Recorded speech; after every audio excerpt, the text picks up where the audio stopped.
Nous sommes le 13 mai 2006. Olympique Lyonnais, Le Mans, au stade Gerland.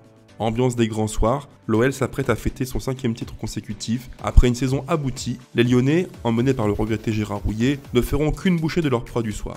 8-1, raclée historique. La fête est totale, avec un but gag du policier Chris, un coup franc du maître artificier Juninho et une chevauchée de Sidney Govou, intérieur du pied droit, pleine lucarne. Le foot est beau quand il est pratiqué à ce niveau de maîtrise.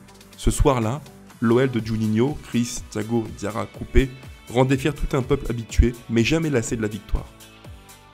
Ce soir-là, qui aurait pu prédire que l'OL connaîtrait un mercato d'été agité? Pas grand monde, et sûrement pas Sidney Govou. Le mercato estival de 2006 est celui de toutes les tentations pour l'Olympique lyonnais. Le club se penche sur un buteur de grande envergure, on parle de Michael Owen, Pedro Miguel Paoletta. Sidney Govou, légende du club rhodanien, se voit indiquer la porte de sortie et le club étudie plusieurs profils pour le remplacer. Ce choix laissera une amertume certaine dans la bouche du Lyonnais, à 2 doigts de signer à Liverpool.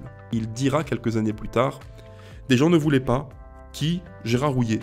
Tout ça pour ne pas me faire jouer ensuite et même m'envoyer en réserve. » Pendant plusieurs semaines, l'OL multipliera les contacts pour dénicher la perle rare, capable de pallier un départ éventuel de Sidney Govou. Un traitement qui peut sembler quelque peu ingrat, mais le football est un milieu impitoyable. L'été 2006 verra donc l'OL se tourner vers des choix de pistes plutôt ambitieux pour trouver le remplaçant de Sidney Govou, devenu indésirable. L'OL portera son dévolu sur un joueur que le football français connaît bien, le certain et talentueux Franck Ribéry. Son transfert à l'OL, avorté, est d'ailleurs tellement rocambolesque que nous lui réserverons une vidéo à part entière. Celle d'un transfert dont tout le monde se rappelle, côté marseillais comme lyonnais, 17 ans plus tard. Avec l'échec des négociations conduisant à Franck Ribéry, le président Jean-Michel Aulas entame des discussions pour séduire un autre talentueux ailier droit dont vous connaissez peut-être le nom. Après la victoire face au PSG dans le Trophée des Champions, Jean-Michel Aulas déclare dans les colonnes d'Eurosport qu'il souhaite réaliser quelque chose de grand d'ici la fin du mercato. Ce premier gros coup porte un nom, il s'agit de Mauro Camoranesi, italo-argentin, et tout juste auréolé d'un titre de champion du monde 2006 avec la Squadra Azzurra en Allemagne.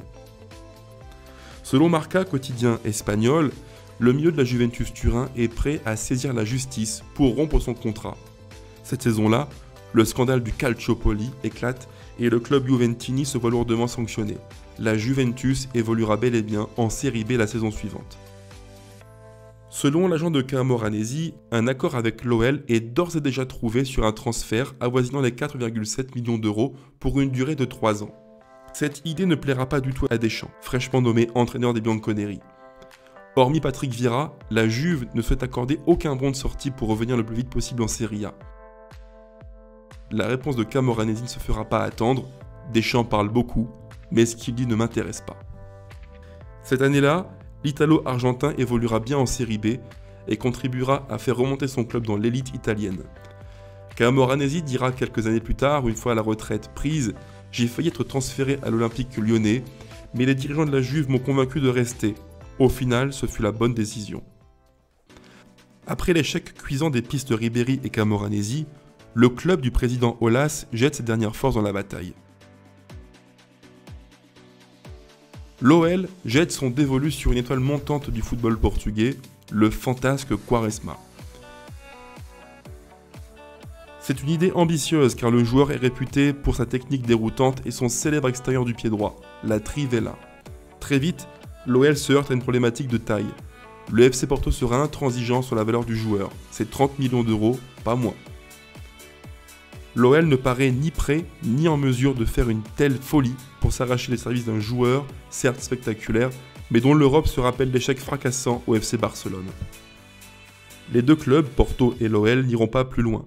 Le joueur de 22 ans, portugais, n'ira pas à l'OL. Sidney Govou, que Lyon était prêt à utiliser comme monnaie d'échange, refuse de jouer à Porto dans une ligue qui ne l'attire pas.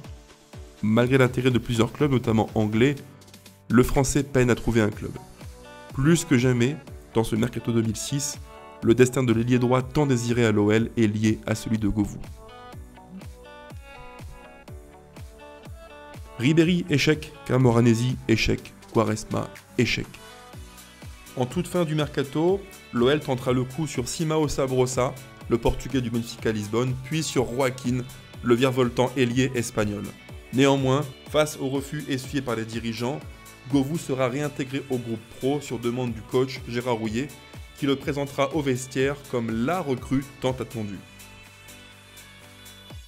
Sidney Govou mettra du temps avant d'accepter le sort qui lui a été réservé, mais dans le foot, tout va très vite. Cette saison-là, en 2006-2007, avec Govou sur le flanc droit de l'attaque, l'OL finira par un 6e titre consécutif en Ligue 1. Govou restera 4 saisons de plus dans son club de cœur avant de filer en Grèce au Panathinaikos.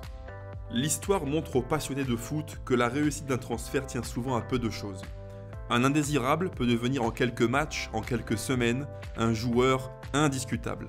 Et un joueur convoité peut devenir à tout jamais un rêve jamais réalisé.